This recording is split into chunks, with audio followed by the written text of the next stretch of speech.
மகாபாரதம் அறத்தின் குரல். ஐவர் அவதாரம். பாண்டவன் திருமணத்தை விரைவில் நடத்திவிட வேண்டுமென்பதற்காக வீட்டுமன் அனுப்பிய தூதுவர்கள் குந்தி போச நாட்டை அடைந்து சூர மன்னனை சந்தித்தனர். குந்தியை பாண்டவுக்கு மணமுடித்துக் கொடுப்பதற்கு சூரன் உவகையோடு சம்மதித்தான். ஒருபட்டு இசைந்த கருத்தை துருவாசர் சென்று வீட்டுமனுக்குக் கூறினர். வீட்டுமன் திருமணத்திற்கான ஏற்பாடுகளைச் செய்தான். ஒரு குறிப்பிட்ட மங்கல நாளில் குந்திக்கும் பாண்டவுக்கும் திருமணம் நிகழ்ந்தது. திருமணமான புதிதில் மண இன்பத்தை இயற்கைச் சூழலில் நுகருவதற்காக இமயமலை சாரலில் உள்ள அழகிய பூம்பொழில்களில் பொழில் விளையாட கருதி மனைவியோடு பாண்டு புறப்பட்டான். இதற்குள் மந்திரராசன் என்ற வேறொரு அரசனும் மாத்திரி என்ற பெயரையுடைய தன் மகளையும் பாண்டுவுக்குத் தானாகவே விரும்பி மணமுடித்துக் கொடுத்திருந்தான். இரு மனைவியருடனும் இமயமலை சாரலுக்குச் சென்ற பாண்டு பொழுது போக்குக்காக வேட்டையாடவும் விரும்பினான். தங்கியிருந்த பொழிலில் குந்தியையும் மாத்திரியையும் விட்டுவிட்டு வில்லும் கணைப்புட்டிலும் சுமந்து வேட்டைக்குப் புறப்பட்டான். பாண்டு வேட்டையாடுவதற்கு அருமையான பலவகை விலங்குகளை எளிமையாக வேட்டையாடி வீழ்த்தியபடியே மேலும் மேலும் பெருகுகின்ற வேட்டை விருப்பத்தோடு மலைச்சாரல் வழியே வில்லேந்திய கையனாய்ச் சென்று கொண்டிருந்தான் அவன். இவ்வாறு சென்று கொண்டிருக்கும்போது தொலைவில் ஓர் ஆண்மானும் பெண்மானும் தமுட்கூடி ஒன்றுபட்டு இன்ப நிலையில் ஆழ்ந்திருக்கும் காட்சி அவன் கண்களுக்குத் தென்பட்டது. பாண்டுவின் போதாத வேளைதானோ என்னவோ, அந்த நிலையிலிருந்த அவ்விரண்டு மான்களையும் அவன் கண்டது. அறிவற்ற ஓர் ஆசை அவன் மனத்தில் எழுந்தது. அந்த மான்களை வேட்டையாடினால் என்ன என்ற ஆசைதான் அது. அவைகள் இருக்கின்ற மயங்கிய நிலை குறி தப்பாமல் அம்பு செலுத்துவதற்கு ஏற்றபடி அமைந்திருந்தது. பாண்டுவின் மனத்தில் கருணை சிறிதளவும் எழவில்லை. ஆசையே விஞ்சி நின்றது. கைவில்லை வளைத்தது. அம்பு ஒன்று விற்றென்று குறிவைத்து திசை நோக்கிப் பறந்த அடுத்த வினாடியில் அந்த ஆண்மான் அலறிக்கொண்டே கீழே சாய்ந்தது. சாய்ந்த மறுகணம் அங்கே மான் இல்லை. மார்பிலே குருதி ஒழுக ஒரு முனிவர் எழுந்து நின்றார். பாண்டு ஒன்றும் புரியாமல் அவரை பார்த்துக் கொண்டே திகைத்துப் போய் நின்றான். தான் அம்பு எய்த மான் எங்கே? இந்த முனிவர் எப்படி வந்தார்? தம் அம்பு இவர் மார்பில் எப்படித் தைத்தது என்ற வினாக்கள் அவன் மனத்தில் எழுந்தன. அவனுடைய திகைப்பையும் வியப்பையும் போக்கு பவர் போல இந்தமன் என்னும் பெயரையுடைய அந்த முனிவர் ஆத்திரத்துடனே மொழியிலானார். நானும் என் மனைவியும் ஆண்மானும் பெண்மானுமாக உருமாறி இன்பத்தில் ஈடுபட்டிருக்கும்போது என்மேல் அம்பு எய்து கொன்றாய் நீ. இந்தத் தகாத காரியத்தை செய்ததற்காக நீயும் உன் மனைவியை இன்பம் நாடி எப்போது தீண்டுகிறாயோ அப்போதே இறந்து போவாய். இது என் சாபம் என்று இதைக் கூறியவுடன் கீழே விழுந்து இறந்து போனார் இந்தமன் முனிவர். பெண்மானாக உருமாறியிருந்த அவர் மனைவியும் சிறிது நேரத்திற்கெல்லாம் கணவன் பிரிவை பொறுக்காமல் காட்டுத் தீயிலே பாய்ந்து உயிர் துறந்தாள். சாபம் பெற்ற பின்புதான் பாண்டுவுக்குத் தன் குற்றமும் அதில் நிறைந்திருந்த தீமையும் புலப்பட்டன. அவன் தன்னை உணர்ந்தான். செய்த பாவம் எவ்வளவு பெரியது என்பதையும் உணர்ந்தான். இந்த பாவத்திற்கு எப்படியாவது பரிகாரம் தேடியாக வேண்டும் என்று அவனுடைய மனச்சான்று அவனை வதைத்தது. தனக்கு மெய்யுணர்வை தோற்றுவித்தது அந்தச் சாபமே யாகையால் அது ஏற்பட்டதும் ஒரு வகையிலே நல்லதாகவே தோன்றியது அவனுக்கு. தன் பாவத்துக்குப் பரிகாரமாக அரசாட்சி, அந்தஸ்து, படைத்தலைமை பதவி முதலிய எல்லாவர் ரையம் துறந்து மனைவியரோடு வனத்திலேயே தங்கி தவத்துறையில் ஈடுபட கருதினான். அதன்படியே செய்தான். படையை அடக்கி நடத்திய பாண்டு இப்போது தவத்திற்காக புலன்களை அடக்கி நடத்தப் பழகினான். அரசாட்சியின் ஒரு பிரிவில் தலைமை பூண்டிருந்தவன் இப்போது ஞானத்திற்கு தலைமை பூண்டவனாயின் அவனுடைய தவம் நாளொரு மேனியும் பொழுதொரு வண்ணமுமாக வளர்ந்து பெருகிச் சிறந்து வந்தது.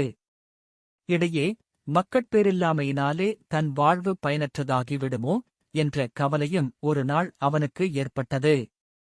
திருதராட்டிரனுடைய மனைவியாகிய காந்தாரி வியாசருடைய அருளால் 100 புதல்வர்களைப் பெறுவதற்கு ஏற்றவாறு கரு கொண்டிருக்கிறாள் என்பதை அவன் அப்போது கேள்விப்பட்டிருந்ததும் இந்த இயக்கத்தை மேலும் வளர்ப்பதற்குக் காரணமாயிற்று. குந்தியை அழைத்து காந்தாரி கருவுற்றிருக்கும் செய்தியையும் தன் இயக்கத்தையும் கூறத் தொடங்கினான் பாண்டு.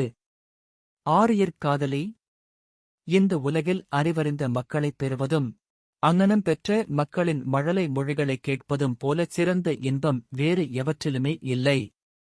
ஆனால் என் தீவினையால் நான் அடைந்திருக்கின்ற சாபத்தை நினைத்துப் பார்த்தால் இந்தப் பிறவியில் மக்களைப் பெற்று மழலை கேட்கும் இன்பத்தை நான் அடையாமலே இறந்து விடுவேனோ என்று எனக்குத் தோன்றுகிறது.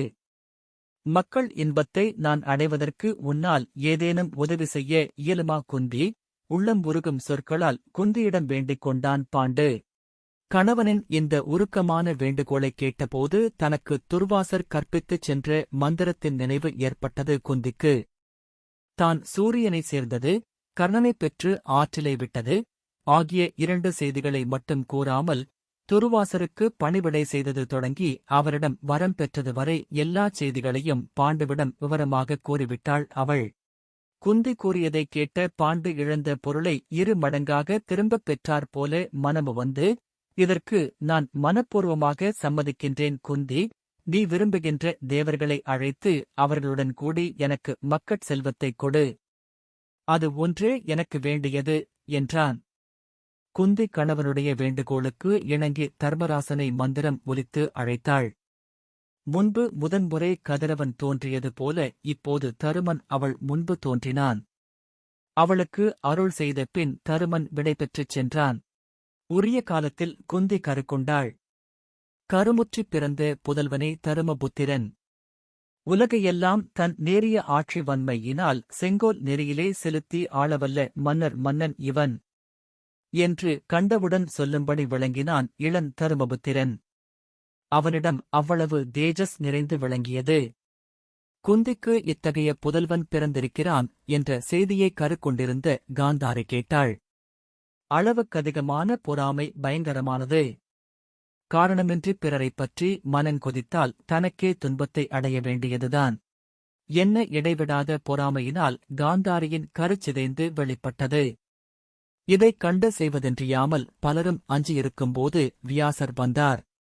சிதைந்த கருவை 100 தாழிகளில் தனித்தனியே பிரித்து அடைத்துவிட்டு, இவைகள் தாமாகவே முற்றிக் குழந்தைகளாக வெளிப்பட்டால் ஒழிய இடையே எவரும் தீண்டலாகாது என்று கூறிச் சென்றார் அவர்.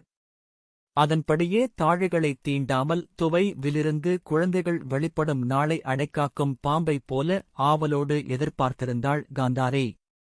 இங்கே அத்தினபுரியில் இவ்வாறிருக்கும்போது தபோ வனத்தில் பாண்டு மீண்டும் குந்தியை அழைத்து மக்கட்பேற்றுக்கு வற்புறுத்தினான். குந்தி துர்வாசர் கற்பித்த மந்திரத்தைக் கூறி வாயுதேவனை அழைத்தாள். வாயுதேவனின் நல்லருளால் வலிமையிலும் ஆற்றலிலும் நிகரற்றவனாகிய வீமன் தோன்றினான். குந்தியும் பாண்டவும் மனமு வந்தனர். வீமன் பிறந்த சில நாட்களில் அத்தினபுரியில் வியாசர் வைத்துவிட்டுச் சென்ற கருப்பத் தாழிகளுள் முதல் தாழியிலிருந்து குழந்தை வெளிப்பட்டது. இந்தக் குழந்தையே துரியோதனன். இதன் பிறந்த நாட்போதில் நல்லவர்கள் கண்டு மனம் வருந்தும்படியான பல தீய நிமித்தங்கள் ஏற்பட்டன. பின்பு சில நாட்களில் தொடர்ந்து வரிசையாக 99 தாழிகளிலிருந்தும் துச்சாதனன் முதலியவர்கள் பிறந்தார்கள். இறுதியாக துச்சனை என்னும் பெண்ணொருத்தியும் பிறந்தாள். புதல்வர்கள் 100வராலும் பெண் ஒருத்தியாலும் திருதராட்டிரனும் காந்தாரியும் இரும்பூதடைந்து மகிழ்ச்சியில் திளைத்திருந்தனர். 3ஆவதாக மீண்டும் பாண்டு விரும்பியபடியே குந்தி இந்திரனை அழைத்து அவனருளால் அருச்சுனனைப் பெற்றாள். பிறந்த காலத்தில் பங்குனன் என்னும் பெயர் அவனுக்கு ஏற்பட்டிருந்தது. தன் மனைவியரில் குந்திக்கு மக்கள் 3 பிறந்திருந்தும் மாத்திரை மக்களின்றி வருந்துவதைக் கண்டு பாண்டு, குந்தி, உனக்கு துர்வாசர் கற்பித்த மந்திரத்தை நீ மாத்திரைக்கும் கற்பித்து அவளும் மக்கட்பேறு அடையுமாறு செய் என்று அன்புடன் குந்தியை வேண்டிக் கொண்டான். கணவனுடைய வேண்டுகோள்படி துர்வாசர் தனக்களித்து மந்திரத்தை மாத்திரைக்குக் கூறினாள் குந்தி. அந்த மந்திரத்தைக் கொண்டு கதிரவன் புதல்வராகிய அசுவினி தேவர்கள் இருவரையும் தனித்தனியே 2 முறை அழைத்து அவர்களருளால் நகுல சகாதேவர்களைப் பெற்றாள் மாத்திரை. புதல்வர்கள் 5 அடைந்த பாண்டுதான் செய்து வந்து தவத்திற்கு பயனைப் பெற்றவன் போல உள்ளம்பு வந்தான். பாண்டு, குந்தி, மாத்திரை ஆகியவர்கள் மனத்தில் மகிழ்ச்சி வளர்ந்ததைப் போலவே பாண்டவர்கள் 5 வளரன் குருத்து எனக் குழித்து வளர்ந்து வந்தனர். தக்க பருவத்தில் முனிவர்களைக் கொண்டு குடுமி கலை மங்கலமும் முன்னூல் மங்கலமும் செய்வித்து புதல்வர்களைக் கலைப்பயிற்சி மேற்கொள்வதற்கேற்றவர்களாக்கினான். தபோவனத்து வாழ்க்கையின் இனிய சூழ்நிலையில் முனிவர்களாகிய ஆசிரியர்கள் கற்பித்த பலவகை கலைகளிலும் தேர்ந்து திகழ்ந்தனர் பாண்டவர்.